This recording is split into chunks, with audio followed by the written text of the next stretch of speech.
বাজার থেকে অনেক ধরনের জেলি খেয়েছেন, যেমন আঙুরের জেলি, আপেলের জেলি, কমলা লেবুর জেলি, কিন্তু আজকে আপনাদেরকে আমি তরমুজ দিয়ে কিভাবে জেলি বানানো যায় তাই আজকে আপনাদেরকে আমি দেখাবো। আমি একটা গোটা তরমুজ নিয়েছি।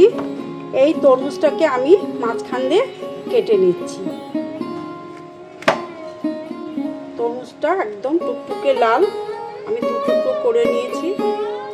এইটার সাহায্যে আমি তরমুজগুলো এই বাটিতে তুলে নেব কেটে কেটে।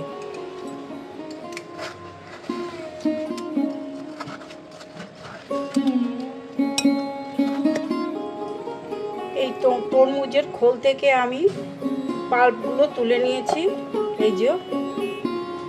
এবার আমি এটাকে মিক্সিতে দেব। এবার এই তরমুজের পাল্পগুলো আমি মিক্সিতে দিচ্ছি, পেস্ট করে নেব। এবার আমি এই তরমুজের পেস্টটা ছেঁকে নেব। এই তরমুজের এই লিকুইডটা আমি এর মধ্যে দিয়ে দিচ্ছি কড়াইতে। এখানে 2 চামচ মতো চিনি দিয়ে দিলাম। চিনি আপনাদের মিষ্টি যেরকম খাবেন সেই বুঝে দেবেন। এই আগার আগার পাউডারটা আমি দিয়ে দিচ্ছি, এই 1 চামচ। এবার ভালোভাবে আমি মিশিয়ে নেব। এখানে গন্ধরাজ লেবু দিয়ে দিচ্ছি, কয়েক ফোঁটা। জেলিটা হয়ে গেছে, এখন এরকম থিকনেস হবে। এবার আমি এটাকে ঠান্ডা করতে দেব। এই পাল্পটা আমি এই তরমুজের এই যে খোলটা রেখেছি এটার মধ্যে আমি ঢেলে দিচ্ছি।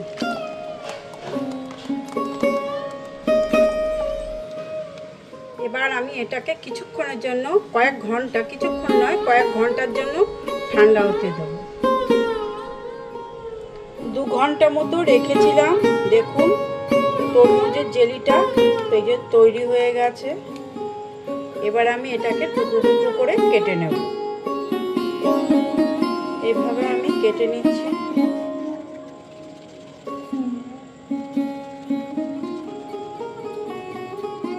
দেখুন জেলি দিয়ে বানানো তরমুজের এই জেলিটা কি সুন্দর হয়েছে। এবার আমি সবাইকে পরিবেশন করব। আমি এখানে 1 পিস নিয়ে নিচ্ছি, কেটে দেখাচ্ছি। দেখুন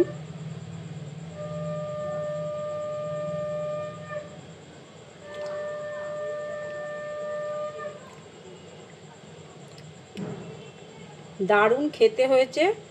আপনারাও এইভাবে ঘরে বানাবেন, দেখবেন খুব আনন্দ সহকারে খেতে পারবেন।